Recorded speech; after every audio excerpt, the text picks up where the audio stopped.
Ziad, que já foi coordenador estadual da Renovação Carismática, coordenou também o Ministério da Juventude, a Secretaria Marcos na época, e ele pregará para nós sobre a palavra que está em Atos dos Apóstolos, capítulo 6, versículos de 1 a 7. Ziad, Deus te abençoe e te unja poderosamente. Boa noite a você que está nos ouvindo, mais uma vez querendo viver a palavra de Deus.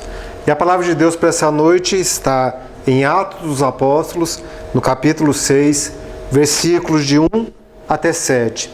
E diz assim: Naqueles dias, como crescesse o número dos discípulos, houve queixas dos gregos contra os hebreus, porque as suas viúvas teriam sido negligenciadas na distribuição diária. Por isso, os 12 convocaram uma reunião dos discípulos e disseram: Não é razoável que abandonemos a palavra de Deus para administrar.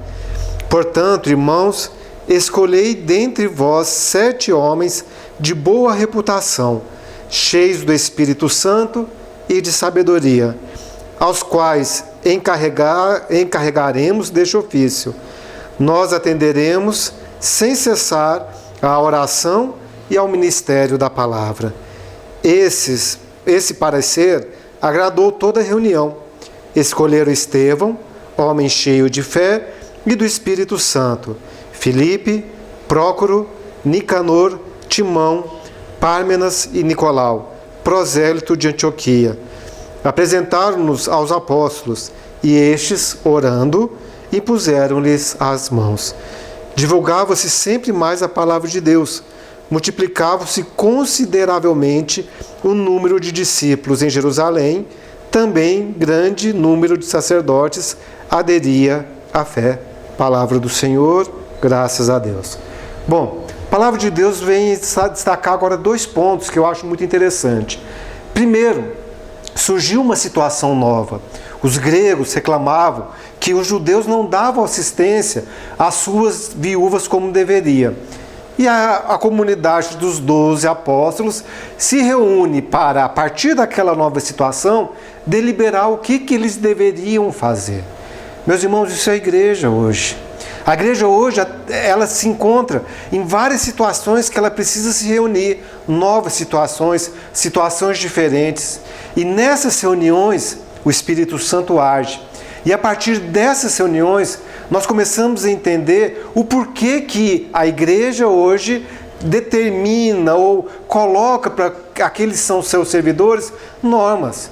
E essas normas são feitas a partir do que diz a palavra de Deus, a partir da unção do Espírito Santo.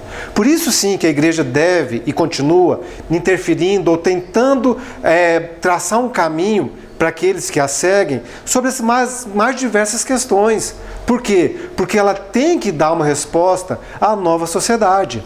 A resposta que precisava ser dada naquele momento era aos gregos que reclamavam dos judeus. E foi dada uma resposta como?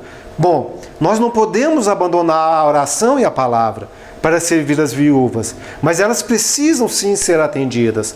Por isso, nós vamos fazer o quê? Vamos escolher homens de fé, para que cada um possa, no seu carisma, no seu ministério, atender às necessidades da igreja. Bom, essa é a primeira parte. E por isso que nós até hoje vivemos os concílios, vivemos os documentos, vivemos as orientações do Papa e dos seus apóstolos, quer dizer, os cardeais, os bispos e até mesmo os sacerdotes. Bom, encerrada a primeira parte, a segunda é que a partir dessa experiência, de um mini concílio ali, de uma reunião para deliberar sobre uma nova consideração, o que acontece? A igreja cresce. Então aqueles que aceitam a palavra de Deus, aqueles que aceitam a doutrina da igreja, eles têm sim crescer à medida que a graça de Deus vai acontecendo.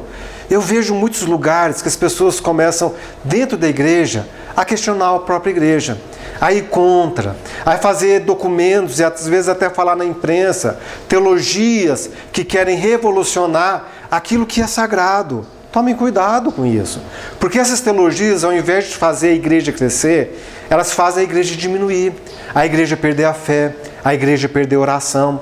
Nós precisamos, assim, agir no campo social. Mas esse não é o primeiro chamado da igreja, como o Papa Francisco falou nesse encontro mundial que ele teve com a juventude. Ela deve agir, sim, apesar do primeiro chamado ser a oração, a prática da caridade, a prática do amor. Bom, vivendo essa prática da caridade, a prática do amor e vivendo aquilo que a igreja nos propõe através de sua doutrina social, com certeza as nossas comunidades, as nossas paróquias, os nossos grupos de oração vão sim crescer. Porque aí, obedecendo, vivendo o que os novos apóstolos de Deus nos determinam, porque quando eles chegam a escrever alguma coisa, aquilo lá foi fruto de muita oração e de muito estudo. Então, quando eles determinam uma coisa para o seu povo, com certeza é o que Deus quer para nós. E aí sim, vivendo essa graça que Deus quer para nós, a nossa paróquia, o nosso grupo, com certeza vai crescer na graça e no conhecimento do Senhor. Que Deus abençoe você e que viva essa palavra, viva esse ministério da igreja e ame cada dia mais aqueles que o Senhor escolheu para estar à frente do nosso rebanho. Que Deus abençoe a cada um. Nós te louvamos, meu Deus, por tudo que o Senhor realiza em nossa vida. Te glorificamos, meu Deus. Que essa palavra caia em nosso coração agora de forma poderosa e dê muitos frutos. Bendito e louvado seja meu Senhor e meu Deus.